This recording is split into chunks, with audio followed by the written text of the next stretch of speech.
Welcome to swiftDialog for Overworked Mac admins. My name is Beth Johnson. I am an average height, average weight, middle-aged woman wearing a plaid blue shirt and jeans. And I manage computers at Mount Holyoke College in Western Massachusetts. Fair warning, I also was up half the night with back spasms. So if I get a funny look on my face, it's because there's an iron claw gripping my mid-back on one side. So we're just going to roll with it.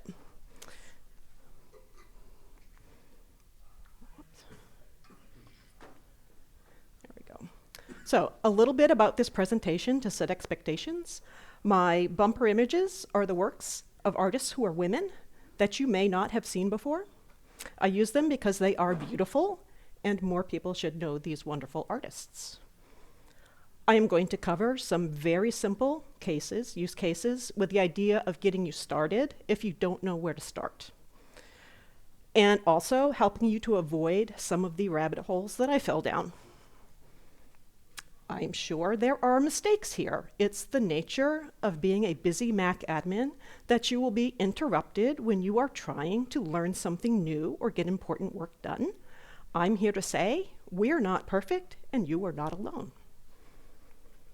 I am assuming Jamf Pro in the script actions that I'll show you, but the principle should work with any MDM that can run scripts via an agent. I have links to the resources that I reference, including blank image files to help with creating a banner image and logo, and scripts that are more or less templates for some of the use cases I'll show. If you're in the Slack channel for this room, I have already thrown the link in there. And I will show the QR code more than once. So here's my why. Why did I spend the large amount of time that I spent learning how to use swiftDialog with my scripts? I wanted a consistent, high-quality way to interact with users. I saw and used cool things like Dan Snelson's Set Up Your Mac script and Erase Install. But let's be real, my neurospiciness level is 3 jalapenos. So I have a tendency to get caught up in shiny new things. I don't always spend my time in the best, most efficient manner. And I have a tendency toward what Adam Grant describes as overcommitment to a losing course of action. Although in this case, I think we'll agree when we're done that investing some time with swiftDialog is worth it. Briefly about my context as an overworked Mac admin. We're a private college in New England, and I get to work in this iconic building, which is fabulous. We have about 2,100 workstations that we manage. They're about 45% Mac OS, 54% Windows, and a smattering of iPad OS. They drug me kicking and screaming to that, and Linux. We have a mix of office computers and academic computers for teaching and research. Our institution is academically competitive, and we have a great many accomplished alumnae and alums, including one you might recognize from her work, such as Cowdog, Happy Mac, typefaces like Monaco. Does anybody know who that is? Susan Kerr, 1975. I am a less famous alumna.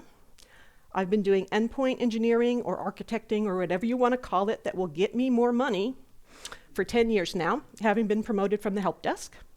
Before that, we didn't have any centralized management for either Mac OS or Windows. And before that, like maybe some of you, I was a Mac technician in retail. And even before that, I was a perinatal educator and doula, which is more like tech support than a lot of people think. I completed my bachelor's in 2017 while I was in the early years of building out our central management, and I majored in studio art, not computer science, with a minor in Asian studies. But enough about me.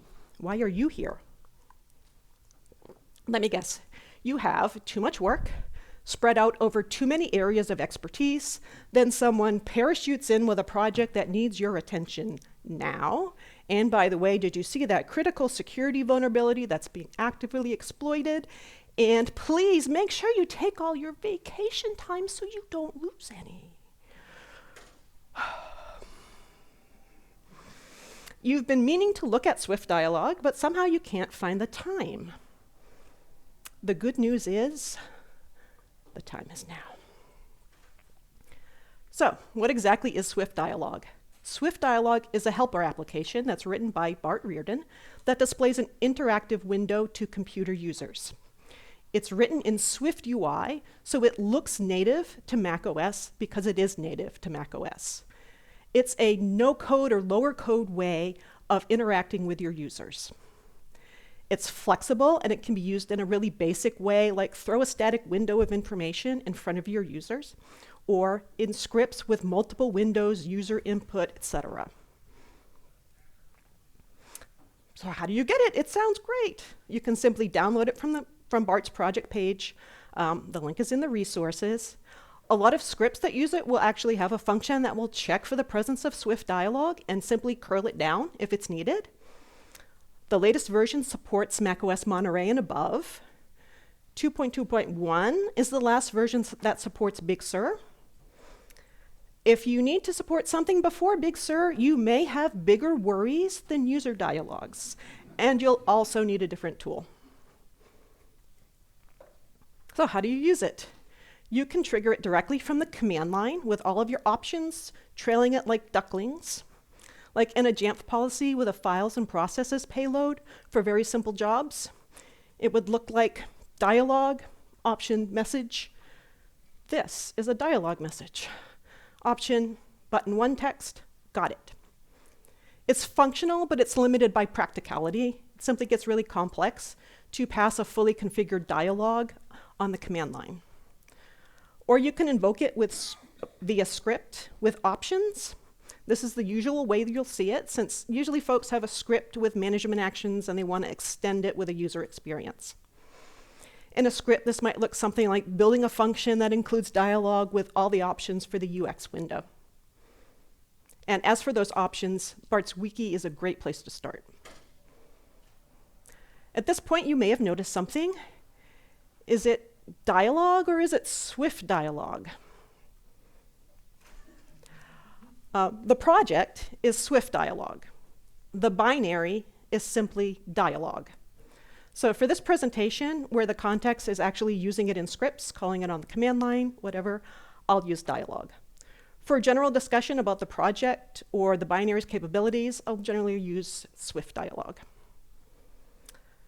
So let's move on and look at the anatomy and physiology of a swiftDialog window. If you launch dialog with no options at all, it will take pity on you and offer some basic help. So here you've got some typical Linux-style help output. Notice that many of the options have both a short and a long form. So here we've got -t or -- or -- title, same thing to specify title text.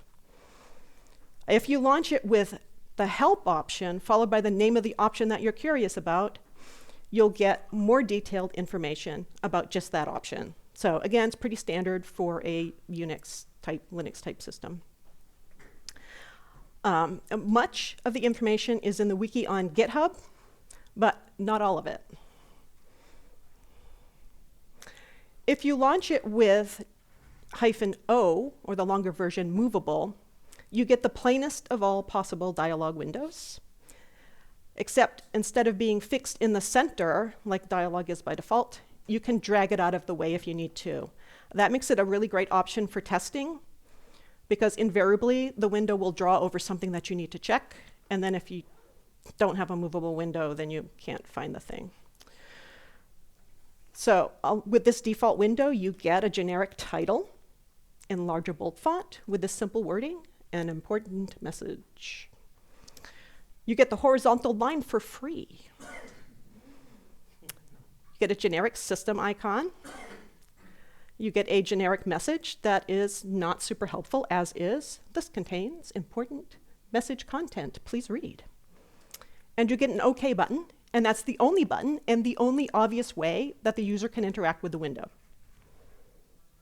The default user action is to use that OK button. Selecting the OK button quits the window. Selecting return enter key quits the window. Command Q quits the window. The main purpose of any interaction with the dialog, the window elements, is to quit the window.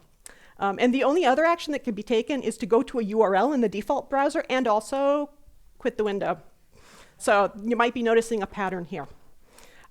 Dialog is very helpfully keeping you out of trouble here. Now, I am not going to run you through a list of options for swiftDialog right now, or ever. We could spend the entire hour covering them all and still not have them covered completely. But if you've seen other swiftDialog projects like Dan Snelson's Set Up Your Mac with Dialog, you'll have seen some customized banner text or images, organizational branding, main icon, that could be your logo, added buttons with customized text, formatted message content, sidebar text and information, user inputs, drop-downs, text entry, radio buttons, etc. I've added several here in my example, beyond the defaults. And there are display modes like full screen mode or a tiny mini window, and so much more. I cannot possibly cover it all, as I said, but let's take a look at Set Up Your Mac when it runs. So you see, we've got all our nice input. We've got our message. I'm going to fill out information. I use this for, we don't do zero-touch enrollment on our campus, but we do technician setup. And all of this stuff that they're doing, they've got to fill all this out. And then it feeds into Jamf. And so we've got then the user and everything attached to Jamf. Notice we submitted it, and then what happens? We're waiting. So that's one thing that's different with Dialog than with like coding an application, is that Dialog has to destroy a window and then build another window. You can't transition like the main function of a window you can't transition it. It's just a window, you destroy it, another window. So you can see our second window shows us a running status update of all the actions that Set Up Your Mac is taking. The technicians love it because they can see everything that's going on. They can see what step a computer's at, and inventory always takes a while. So then it wraps up with a completion message. Had there been failures, another window would have launched afterward to show what the failures were. Again, really helpful for the technicians. The downside to adding swiftDialog is that your scripts will absolutely balloon. So for a script that basically does three things, it gathers user info, it sends inventory to Jamf, and it runs Jamf policies, it has 3,500 lines. So there are a number of reasons for the script being so long. One is error checking. So Dan Snelson's really methodical about handling errors if you've ever looked through any of his scripts. He also has got a lot of validation before a policy runs that it actually needs to run and that it actually did run. But also there's all the configuration for those responsive dialog windows.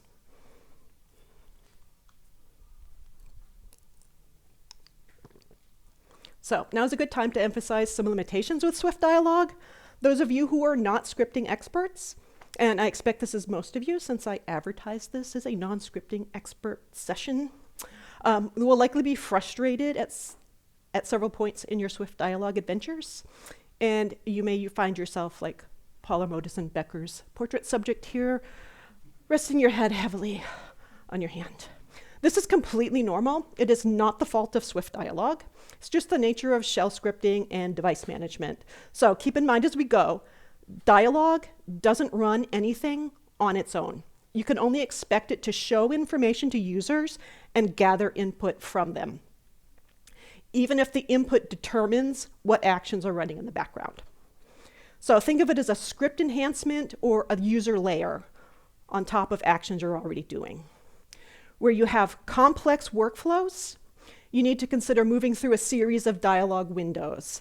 As I said, you build one window, then destroy it, build the next window, destroy that, etc. Just to give you some sense of where your own frustrations might come, I have broken down mine. These numbers are approximate. Proper formatting of text for messages, Markdown, escaping white space, shell versus JSON, etc. It's about half. Just scripting in general, roughly a quarter. Messing with image resolution so things don't look awful, maybe about 10%. Combing through examples of other swiftDialog projects from which to crib, and there are a lot of good examples, so this was actually kind of fun. About 9%, and miscellaneous other frustrations are 7%. So if it's going to make so much more work and angst, then why do it? It's a good question, right? It's always helpful to have tools in your toolbox.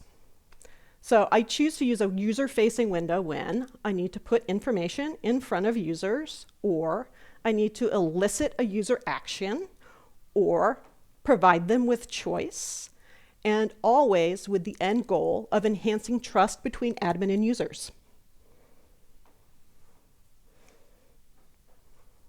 Because, let's face it, administrative actions can be indistinguishable from malware. So, and a side note on this, I am almost certain I heard this at a pre-pandemic session here. So if anybody knows where that came from, because I could not find it, please let me know, because I'd love to credit it. But the point is, you need to have a good reason to push into user space. And when you do, you need to take every precaution to not freak out your users and to help them develop the tools to understand legitimate events on their computers. If we don't want to be as terrifying to users as this giant spider sculpture by Louise Bourgeois, we want to avoid bad decisions with user interaction in swiftDialog. And as an overworked Mac admin, I don't like to build things like user interface guidelines from scratch. So are there any guidelines we can lean on? Why, yes, it just so happens that Apple has something. Their human interface guidelines are on the developer website. Links are in the resources. They provide 3 principles. Establish a clear visual hierarchy. So next steps should be obvious. Controls should be prominent. Harmony between system, application, and experiences. The good news is that since swiftDialog is built on SwiftUI, it's handling that system and application harmony for you. The rest is up to you. And then consistency, which is your attention to the user experience.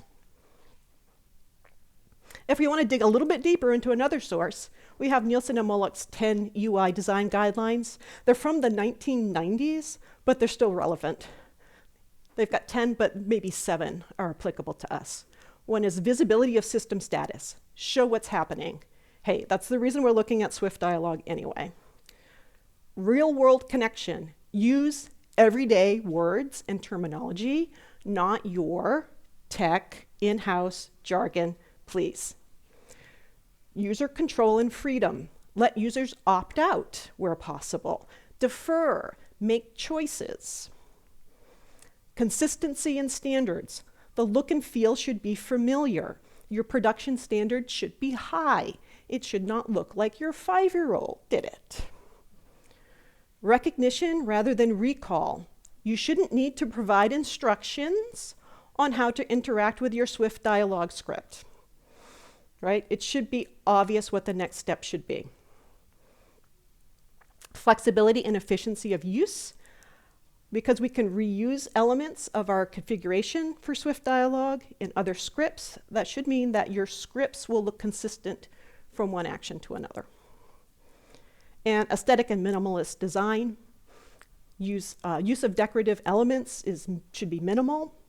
Again, the way that swiftDialog as a project is built, there are very few ways that you can make things excessively busy. Okay, so we've had an overview of swiftDialog. We've covered some important considerations. Now let's dive in to get some work done. Before she worked on a full-size sculpture, like most artists, Barbara Hepworth would make a maquette, a smaller, simpler version of the finished work that she envisioned. So we're going to start with a bit of a maquette ourselves, a simple project to establish our basic understanding. Before we build anything, we want to make sure that we understand what we are doing. I ask myself, what is the purpose of this work? I want to make sure that I have a clear goal and that I'm not just uselessly throwing windows in front of the user. Consider the user story and map it out. How is the user going to be interacting with these windows? How is the work going to get done? We can sketch out the user experience any way that works. On a whiteboard, draw it in preview or freeform, with sticky notes, whatever. I have a good visual imagination, so I draw on sticky notes and then stick them on a whiteboard. No matter what, I want to understand how the user experience will be improved. So my story for the first case is a planned campus-wide power outage. The goal is to present information and exit. There is no input required. The only action is to close the window.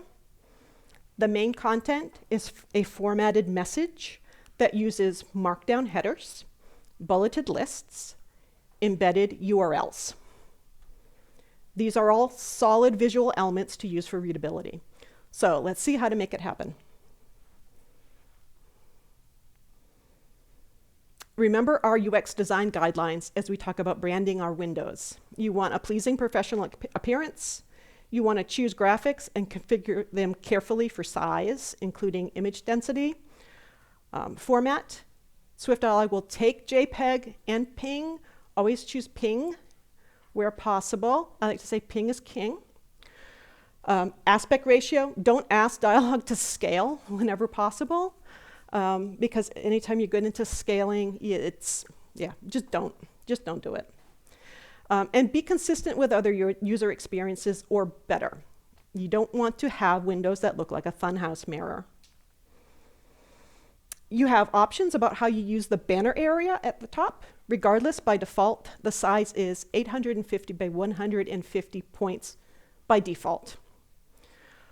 For images, there may be more or less pixels in those points, depending upon the destination screen resolution. And by default, setting the banner options will hide the icon, so we'll need to bring it back when we get there. First, let's tackle the text-based banner. To have something that will render natively without any work on your part, specify your org's main color as the background and a font that's already installed on the computers. Here we're specifying the banner to be just a color by hex value, though you can also use a standard color name. It automatically gives you that nice gradation. The name of our org as the banner title. Then we can configure the font for that title, existing font on the computer by name, the color by name or hex value, and the size and points. If you don't know the fonts that exist on your computers, you can call Dialog with the list fonts option, and it will show you the list of everything that's on there. This banner style is simple, and it may be all that you need. It looks fine and it scales natively because of SwiftUI. You can also point to your org's banner image, as I've done here. I made all the graphics for my Dialog runs here in preview. This is totally doable, and it avoids you having to learn Photoshop or Pixelmator. Do not use a default 72 ppi resolution, or it will come out jaggy. This is 144 ppi and is fine on a Retina display. But there is a problem, and it comes, I believe, from SwiftUI and how it makes the window. If we look at the same image as a banner in the swiftDialog window, and we're just letting Dialog determine the window height itself, because we haven't specified a window width or height, we can see that it's clipped on both sides and top and bottom. And yes, I imported these images without resizing. This is real. When we control the width of the Dialog window and force it to 850 points, we get a match for our banner in width, but the banner is still clipped top and bottom. What gives? How can we fix it? I fixed it by limiting the visible banner and having a transparent band top and bottom. I made an 850 by 150, 144 ppi image, and I kept the visible banner to about 130 high band in the middle of that. The background is transparent, so the banner isn't affected by the clipping. I set the width of the Dialog window to 850 points to avoid scaling. In this shot, I've done a select all so that you can see the size of the actual image against the visible banner. In the banner blank that I've provided for you in the resources, I've added a color block as a guide for you. If you choose to use this template, take your image to the edge of this guide to avoid clipping. And whatever you do, test it on your primary screen resolutions. We have tons of options for displaying an icon to replace the generic icon. It's 170 points wide and 260 tall. So it's a tall rectangle, and images will be resized with perhaps horrible results. You can use a file that you point to by path, an application icon via the path of the application, and Dialog will grab the icon right out of the resources. An image file by URL, like an icon uploaded to Jamf for self-service. So there are some built-in icons. You can use text, such as an emoji, not that emoji, and built-in icons from the macOS symbols library. So to add our logo image as the icon, we just specify the icon option with the path to our image. And here's how to use the built-in symbols library. These are a native part of macOS. You can browse the available symbols by downloading the SF Symbols app from Apple's developer website. It's in the resources. You can set the icon that you want by name and color. Both, you'll notice, both American and British colors work here. And it's a little like a font so that you can also change the weight. And by specifying bold here, it makes the enclosing circle thicker. Just pay attention to the licensing for this app, since you are only supposed to use it for UI development. Here we're using the icon for visual elements with a user interface, so it's all good. You can use a banner image with some title text, which is different than the banner title. And you can stylize this text, so you can use the font family by name and org color by hex or color name. And again, if you don't know what fonts you have, use the list fonts. Sidebar content is set with the info box option. This can be anything. It's literally just text. But here I'm showing off the built-in variables that can be used in any text content. There are things like model name and OS version.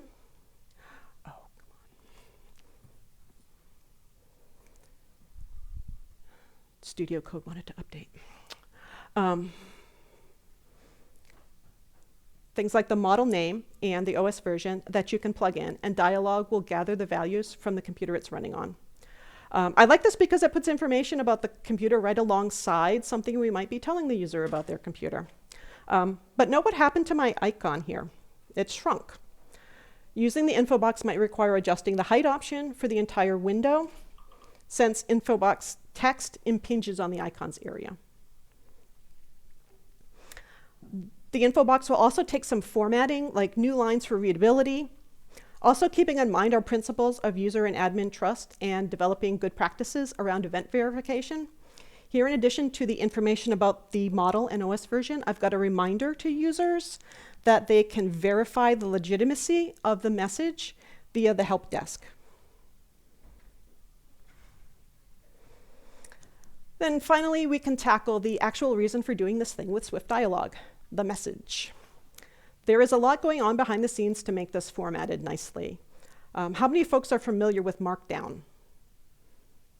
Yeah, fair number. Okay, Markdown is not markup. It's a really simple text-based way to give block of text some formatting. And swiftDialog can use many Markdown features, like this graph with a header, unordered list, and bold text. The trick is to understanding how to send them to Dialog within a shell script or JSON. Markdown relies on returns to help define elements, and we can't do unescaped returns within our script because then we'll break the script. So just keeping double quotes around your entire message in the script should work to prevent the shell from breaking up things that should be together. And to create the new lines that Markdown needs, you'll need to use a double new line to create white space. We'll see it in the script momentarily. Our window is quite a bit taller here than the standard dialog window. You could guess at a height option for the window, but another way to dial it in is to use dialog with the builder option. What is builder, you say? Let's take a look. To use builder mode, which is in alpha, launch a movable dialog window with builder and take a look. It gives you your dialog window, which is movable because of the option, and the builder window. Again, it's in alpha. So you can adjust the title, setting the font size and color. Alas, not the font family. You can update the message block, type in the message. We know you don't normally read these messages, but please read this one.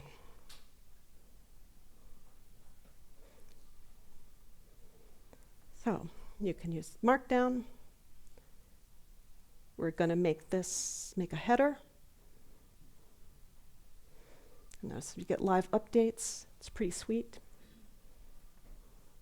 You can make unordered lists with italics, bold, other features like clickable links, definitions, add images. Oh, but notice I have a scroll bar now because I have too much message. So we can go up and adjust the height. We got the slider. We can slide it until it all fits if we want to avoid that scroll bar, which is great. And then it shows us how many points. Other features, banner, color, do a nice shadow for the text, for readability.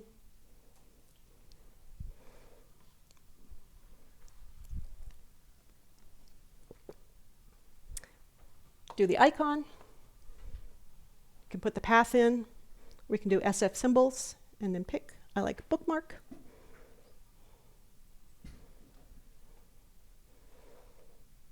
You can customize button text, add the info box, show the script version or not. This is really pretty cool. I had been playing around with swiftDialog for a little while and then just discovered it. It's just like only in like a release note or something, and I'm like, wow. I'm sorry? You can, yeah, applaud it to Bart, because seriously, like not everything is live. Okay, so list items. Yep, throw in your list items with the statuses. Yeah, it's super fabulous. This is where I get my break.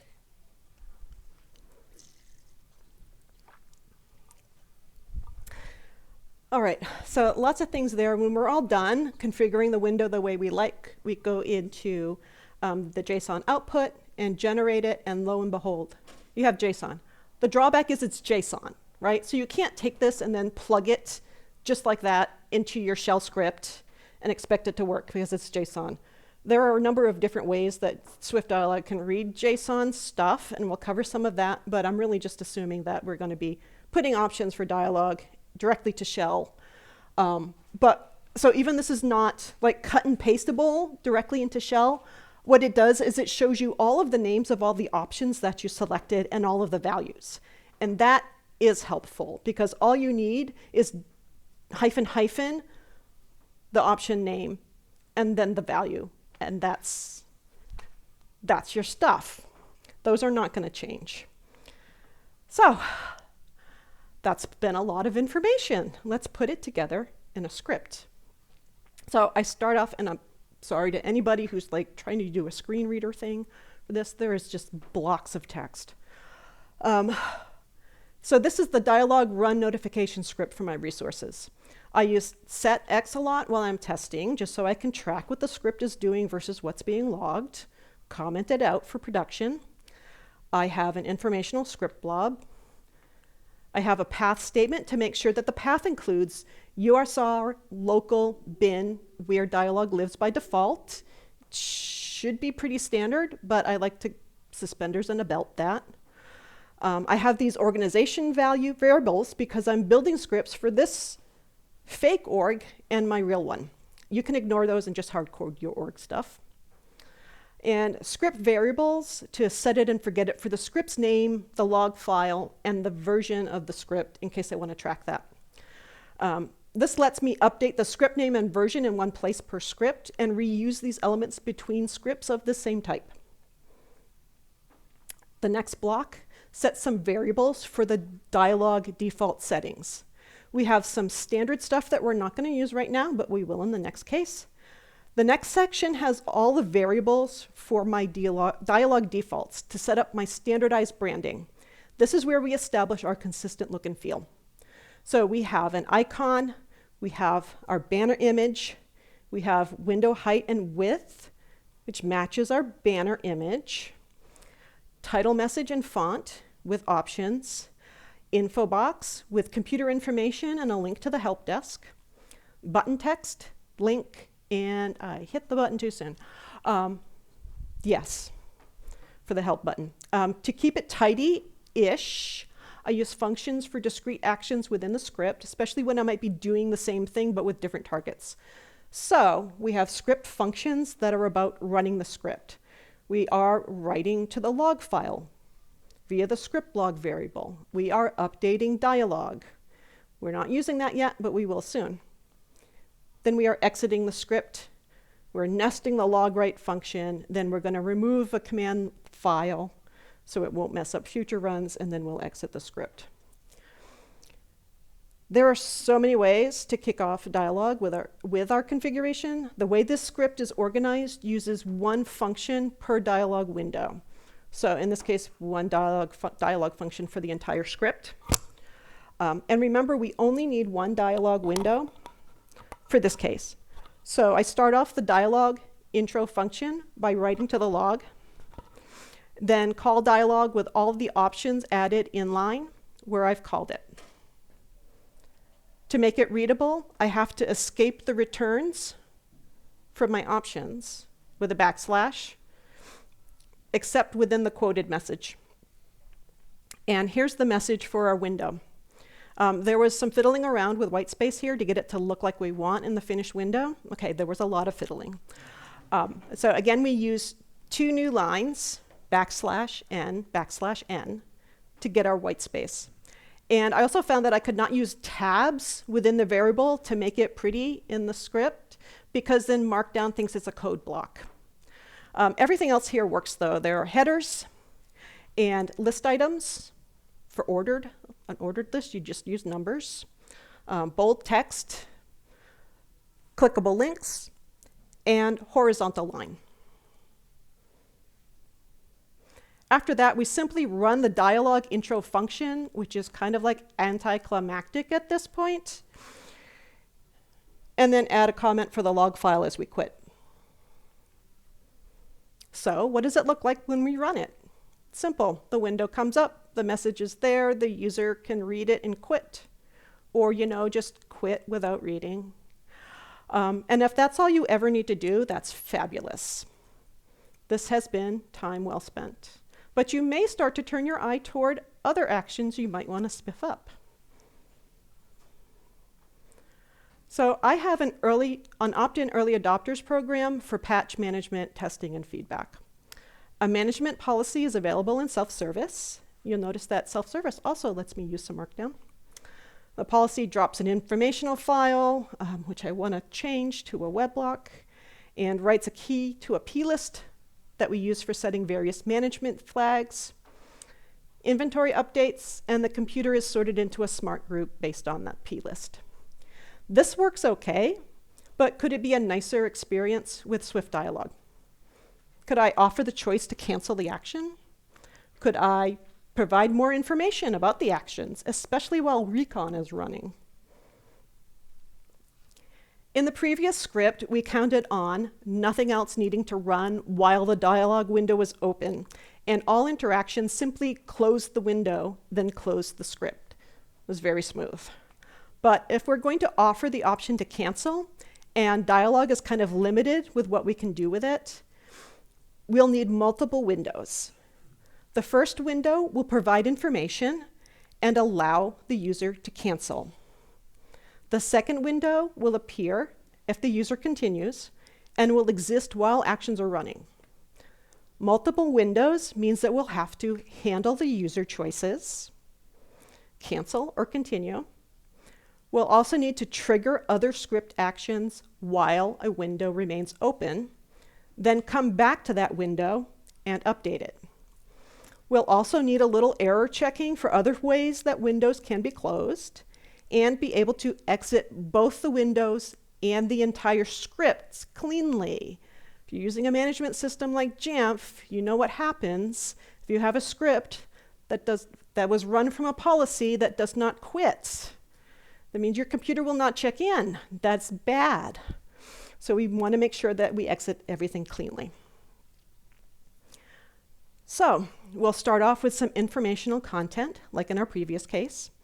But now we have a branch. If the user selects button 1, which is now labeled Continue, then this window will quit and will launch another window with different messaging. If the user selects the newly configured button 2, which is labeled Not Now, we'll run our script exit function and then quit. So we're doing different things depending on what the user does. That interaction returns a built-in code via dialog that we can use. So the minute that we start presenting a dialog window while we're also doing other things, we need to account for both of those things to be active, and we need to wrap them up neatly.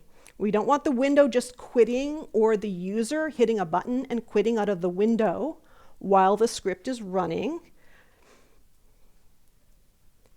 And doing things unbeknownst to them. And we don't want the window just hanging out with its hands in its pockets after the action is done. With this script, there's also a change to the way we're feeding dialog options into the binary. Instead of lining up all those variables after the dialog command like ducklings, this script is going to use several arrays. So for this script, it looks like one array for the default configuration and another array for each window with that window's specifics like button text and message variable. So when we call dialog, it looks pretty clean if you understand what the squiggles are. But that's just calling an array. With the changes, now our dialog intro function looks a lot cleaner. But how do we handle the user action? We can do this with a case element in the function for our dialog window, which means the function is no longer just about drawing the dialog window, but handling the window and then handling the user interaction. First, we'll grab the code that's returned when the user interacts with the window and set that to a variable so that we can do other things with it later. When the user selects button 1, which returns 0, the window quits automatically, and the code is 0.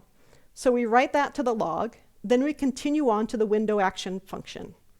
If instead the user selects button 2, the cancel button, it returns 2, and we write that to the log. Because that's cancel, we'll run the script exit function. Other return codes that are likely in this scenario will also exit. BART very helpfully provides a whole script blob that contains like all of the interactive cases that you'll need for almost any conceivable user interaction, including things like it can't find an image or whatever. So that's pretty helpful. You just throw in your function for each case. We're adding some functions in the script since it's actually doing things and not just showing information. So these are script things, not swiftDialog things. One uses new variables to write a value to a plist file, right, which is how we figure out that the computer needs to be in early adopters. It also, as a little check there, it reads back what that value is and writes it to the log. One runs a Jamf policy by an event trigger that we'll supply when we call it. and one runs Jamf recon to send a fresh inventory into Jamf. And then one will hang out until it hears back from the dialog process, and then grab the return code so we can log it. So when the user does that selection, this function grabs that code. And thanks to Trevor Sisak, who got it from somewhere else, but because he's got a great GitHub with all kinds of example scripts, that's where I stole that from. I always steal the good stuff. So let's tackle window 2. The second window is more or less just informative and will show a static message while a few quick items are processed in the background. We'll stack our standard dialog configuration with our action window content to display the action message and per window options. We don't need to show a cancel button anymore because we already gave the user that choice. So that's been dropped from the dialog action content array. But if we don't change anything else, the user will have an OK button available, which will do what? Quit the scripts. So we don't want that to happen, so we need to shape some user action here. So what we'll do is specify button 1 text with no argument. That hides button 1. And then enter the advanced feature of the command file that will let us make a change to that when our actions are done. When we launch dialog this time, we'll tell it where to find its command file. When you echo JSON formatted options into the command file, dialog will keep reading them and updating the active dialog window for as long as you keep feeding them in and that window stays open. So when we call dialog, we'll tell it not to show the OK quit button by not specifying any text for it. And then we'll send the window to a background process by ending that line with an ampersand, and grab its process ID, which we'll use in a bit. That's shell magic I don't understand. I just look at the examples and say, oh, that's how you do it. Magic. Now we can actually do the things that we came here to do. So we write to our plist, run recon. After we run recon, we'll update our dialog window with a new JSON formatted message and bring back button 1 with a close label. Our little wait for dialog function hangs out until the dialog process that was backgrounded returns a code, which usually means the user selected close. And then the next action is handled by using a scaled down case. With this sequence, we can start off our window 2 by hiding button 1. Then when the script actions finish, update the command file to set the button to enabled again. This is a very simple thing, but it goes a long way toward guiding the user along the path that you've established. This gets complicated, so let's slow down with some things to keep in mind. The command file options are in JSON. Don't expect to feed it something that's shell formatted. The format is option, colon, and then the value. And that's all you have to do. The dialog update function simply echoes the JSON command into the file. Not everything will work, so you can't really change the main purpose of a window. Things like Set Up Your Mac has, remember, several windows because of this, but you can update buttons, showing and hiding them, button text, just about anything within that message block, like the message, images, list items, etc. That you can change the position of the window, bring it to the front, etc. But an important note, dialog runs as the user, but the script will often be running as root. And with systems like Jamf, when we create the command file, early in the script, it's going to be root-only read. So we need to set the permissions on this so the dialog running from the script can read it. And so we just do a change mode command. So what does this look like? We're going to launch it from self-service. The window appears with an overview in bullet points and clear language. The user has the option to quit at that point. We're going to continue.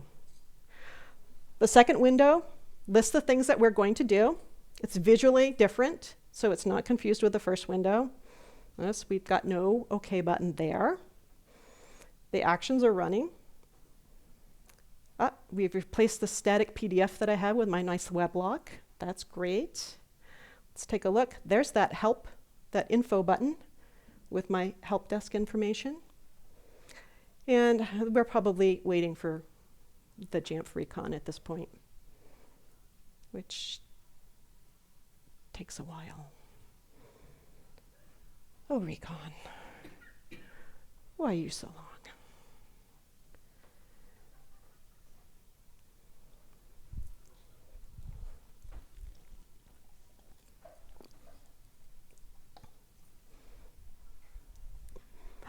Oh, there we go.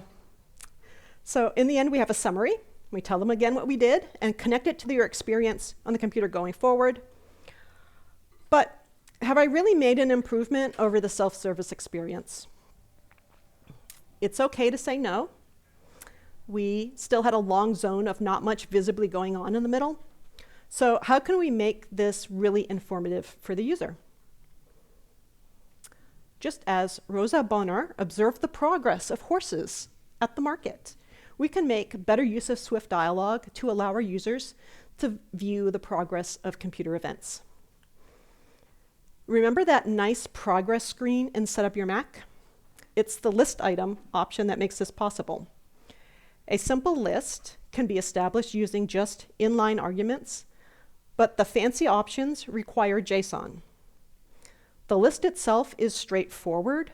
Dialog takes list items that you add in order and displays them with customizable description text and a customizable or optional icon and a status icon and text with built-in defaults like wait, success, fail, error, pending, etc. And they're all updatable via the command file. So we'll add the starter list with icons to the array of options for our action window content. So we're sending a message and also the list items. We're not passing JSON here, so we're limited to setting the title of the item and an icon. We're using the SF symbols library for each of these. They have a look and feel that's consistent with the OS and each other. But we could also use an application path or an image path. And that's it to get the list started. It's simple, but it's fine because we'll update it momentarily. Window number 2 is going to receive the new to us list items and hang out while we run many more actions behind the scenes. swiftDialog will index the list items for you starting with 0. I can reference the items by the index or by the title. For me, index is easier. We set the statuses of all items to wait, which is a built-in status with a matching status icon. I also added the status text waiting. Then we update the first item to progress and run its function. When it finishes, I update the statuses. The first item is success, and the second is progress. Then we run the second function. Then update it to success.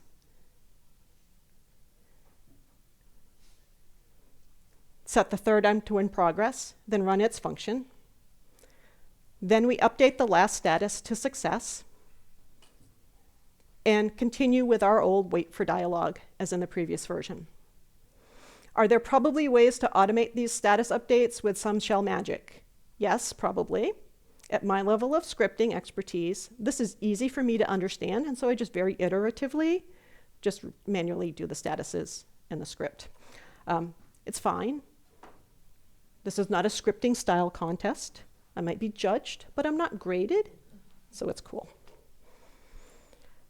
So here we go with my completed enrollment with list item progress.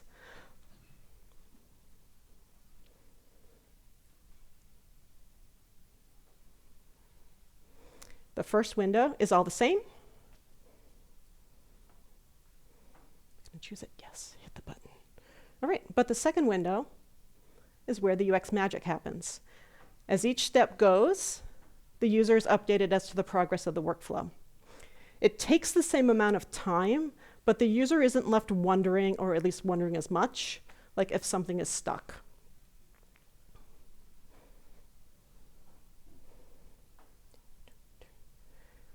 Let's recon again.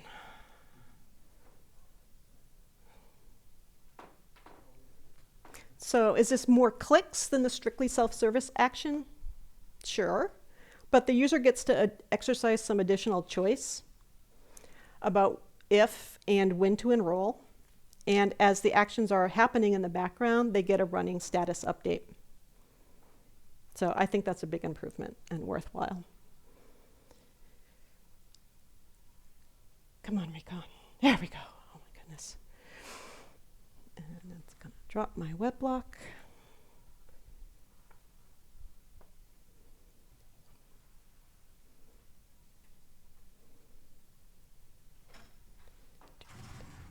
There we go. There we go. And just as important, I've learned a lot about how to fold swiftDialog into my scripts. So just like Georgia O'Keeffe decided to take a different view of things by traveling to the Southwest, we can pause to see where we've gone and where we might go in the future. Likewise, next iterations of your scripts can include improvements to security, like the key authorization method that Bart added to the project after hearing an audience question about securing dialogue at John Crane's 2023 PSU Max session, which he delivered totally in swiftDialog, by the way. It's pretty cool, so check it out.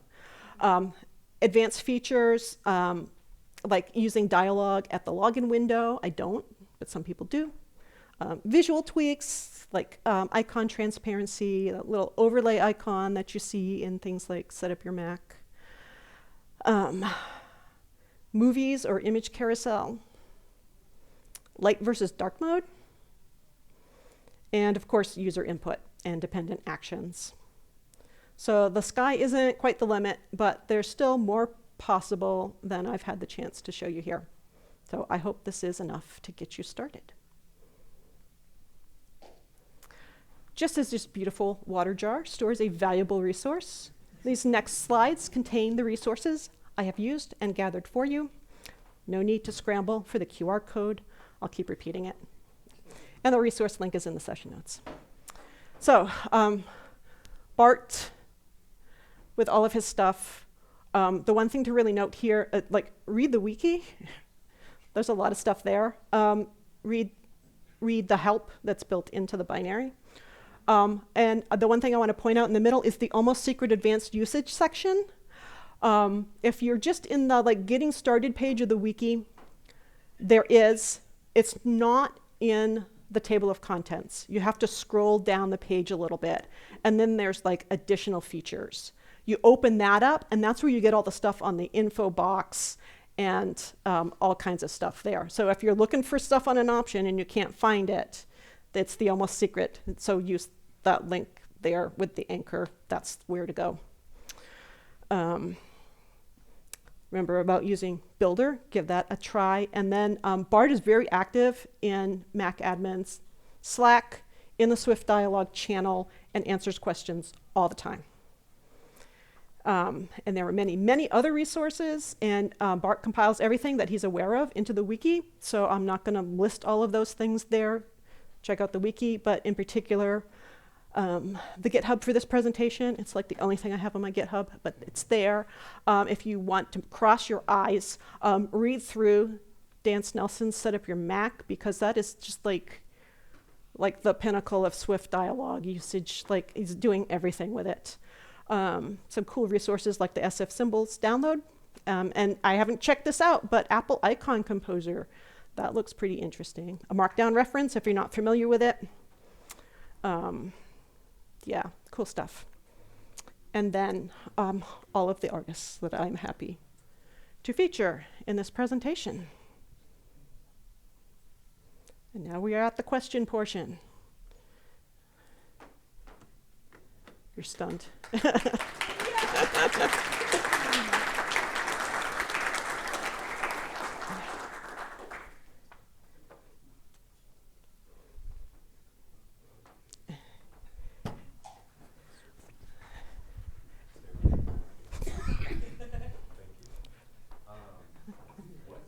best way to use this without an MDM? Is that possible? The And best how way to many use it cats without do an you have MDM. as well? If you have some way that you can put a script onto a computer and a launch agent, I mean, that would be a launch daemon, a launch agent. You need a launch agent, right? Because it's in user space. Also, it'll read like JSON. It'll read a JSON configuration and update from like wherever you point it to. So you could totally have, and some people do, like JSON configuration file like on a network storage, and you can read it from there. You just have to get the like script on the computer. That's the thing, right?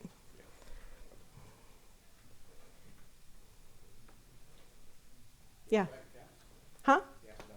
Oh yeah, how many cats? Yeah. How many cats? We have 2 cats. Okay. Because I see cat wrangler all over. We have 2 cats, yeah. And 2 corgis. Yes, I don't know which one's worth. Yeah. Way in the back. Who's got an arm? Who's got an arm?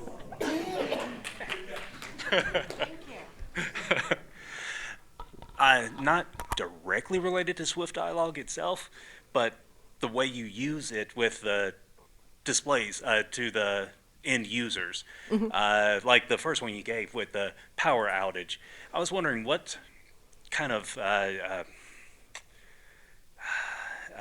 communication do you have with them, like for them to expect that to pop up? Like, is it when they first turn on the computer, or does it run periodically? That's something I still struggle with or question myself about. How frequently do I notify people? Yeah, not frequently, right? When it's important, right? And the reason I decided to do an announcement about the power outage is that there was kind of a gap. Like our facilities were in charge of organizing the whole thing for the power outage, but there was a little bit of gap in communication for end users. And again, it was summer, so campus is kind of like in a down period. There's not a whole lot of users. But since I have Jamf and I do have the capability of putting a message in front of the end users, I wanted to make sure that they understood, the limitations of working on those days. And so I made the decision to do a window for them. Yeah. And also, like another thing, like I keep talking about how we I reference them back always to the help desk. We have a pretty good user community. They're pretty well trained to ask the help desk for reassurance or like is this legit kind of thing. And I want to always keep reinforcing that. And we noticed that in the links for the info box, I type out the URL. So the URL is there. They don't have to click on anything. They're reminded. It's always in front of them. But again, it's really, you want to be really selective. You don't want to just, daily stuff. It should be important when you're sticking something in front of the user because it's interruptive.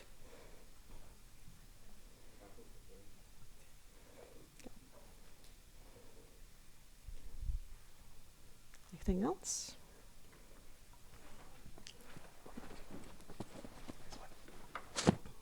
Ah, it's got an arm. Nice. Thank you. Related to the answer you just gave, is your talk next year going to be about how you trained those users so well? I didn't train them. Because I'm very interested in this information. Yeah, they don't. If you read my bio, there's one other thing there that makes you think that maybe we don't have Beth like training the users.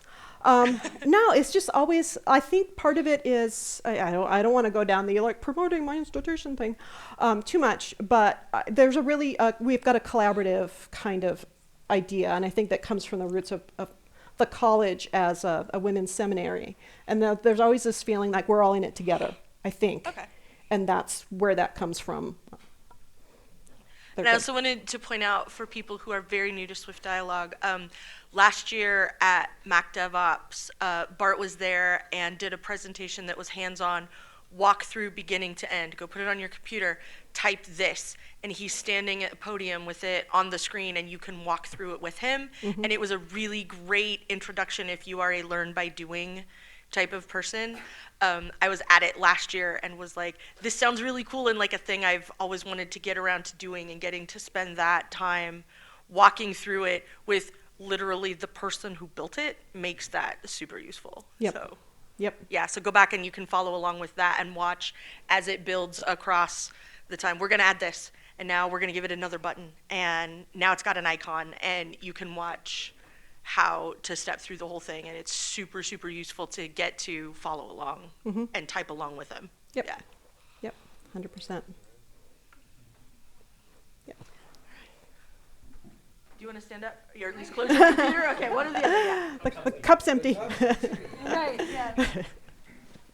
All right, so, and I know you didn't touch on this, but you did kind of do I think you called it the key authorization.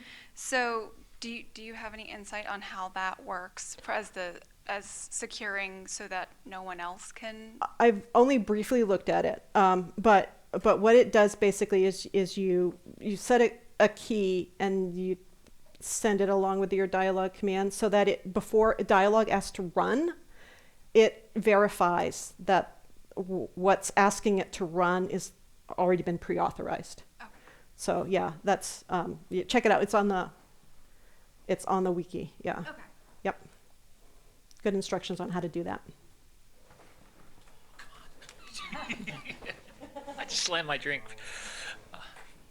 So the that OK button, that approval button, it's Yeah. not always a bad thing. My MDM is Mosul, and they have a when you enroll, it has a little. You can put a screen up and put information, and it just comes up and it goes down within seconds. First, I was like, I'm gonna put some good information here, and I realized no one's gonna read that. It's gonna be so fast. Yeah. So it is nice to be able to have something that is, that does require them to actually see it, because a lot of people will hit go on something, walk away, and then come back and be like, oh, they'll Yep. totally miss it. But it's better to frustrate them with, oh my God, it's been waiting on this approval, and at least they approve it and see it. So Yeah. There's a timer option that you can use if that's Okay. an issue for your clientele. More Is than an that hour. a timer, like, Right. and then after the timer goes, you could present the button to close out. So yeah, but Okay. always got to understand your audience. You always got to understand your audience. absolutely. Yep.